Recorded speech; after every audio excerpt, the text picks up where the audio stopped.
All right, we are back, and every so often, folks, as you know, on the Steve Malzberg Show, we do what I used to do for 30 years on talk radio, take calls. But, of course, we don't take phone calls because it's television, so we take Skype calls from viewers, and we set that up in advance. At the end of this segment, I'll tell you how you could put your name in the hat to get selected to participate in this great venture of ours. And why don't we get right to our first call for this segment and say hello to Noel H. That's Noel H., because we don't use full names, from Humboldt, Tennessee. Hey, Noel. Hey, Steve. It's Arizona. I'm sorry. It says Tennessee on my screen. I apologize. That's fine. A little bit of difference in the weather. What can I do for you? Well, yeah.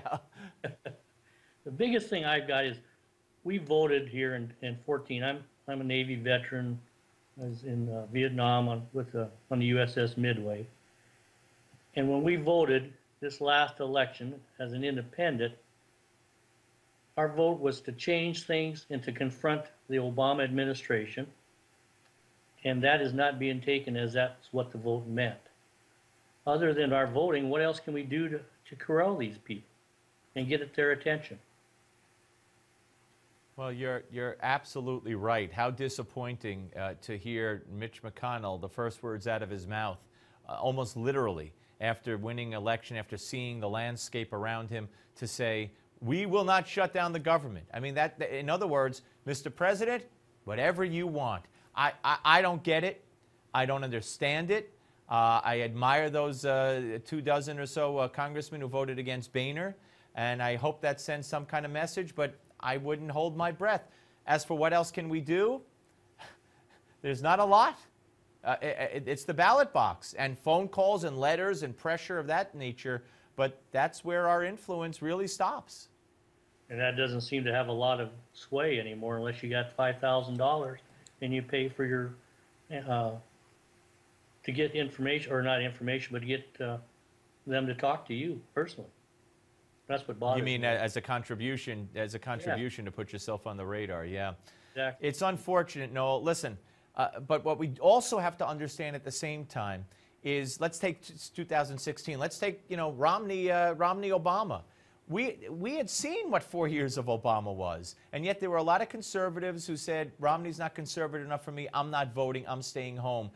And that's really, to an extent, what lost it for Romney. Now, would you have been unhappy with Romney or a lot of conservatives? Yeah, but man, it would have saved us from 4 more years of Obama, and look what he's done in the past 2. He's got 2 more. So please, as bad as it gets, understand that it still is better than the alternative. And let's work for a better alternative, but let's not turn our back on the alternative that we have to Obama and possibly Hillary, or we will lose our country. I know it's not the same as when I was back in '72. I pity our kids, our grandkids. Yeah, hey, Noel, God bless you. Thank you for weighing in. Appreciate it. Let's go to John, John A. from Miami, and I know that Miami is in Florida. Hello, John. How's it going, Steve? Good. How are you, sir? Doing great. Hey, quick question for you, and thanks for having me. I follow your show. After yesterday's attack, do you feel that we should have increased security here within the U.S., after these types of attacks happen? Do you think that we need to upgrade what we're doing around here at home?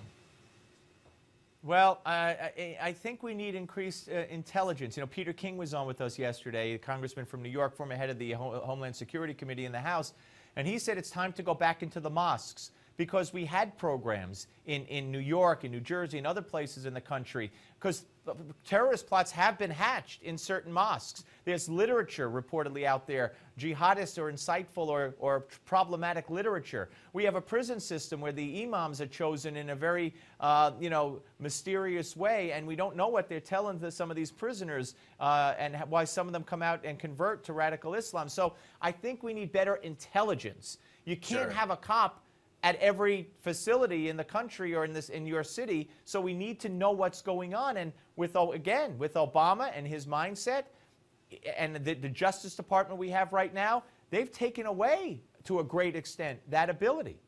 Right, and so what's that have to do with our rights? You're talking about increased tracking of our information that we put out there on the internet and through our cell phones? No, I mean, I'm talking about if there's a reason to suspect someone, you know, then you got to give a little faith and trust to the government in some respects to keep you safe, or they're not going to be able to keep you safe. So no, not everyone, not blanket, but if there's reason to believe that someone is involved or could be involved, or that mosque or that synagogue or that church might be involved, then infiltrate it. That's what I'm saying. Okay. Hey, John, thank you. Thanks for watching. Spread the word.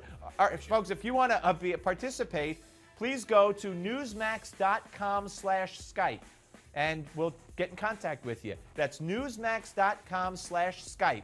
Do it now so you don't forget. Coming up next, columnist and senior online editor at Commentary Magazine, Jonathan Tobin will be here. Don't go away.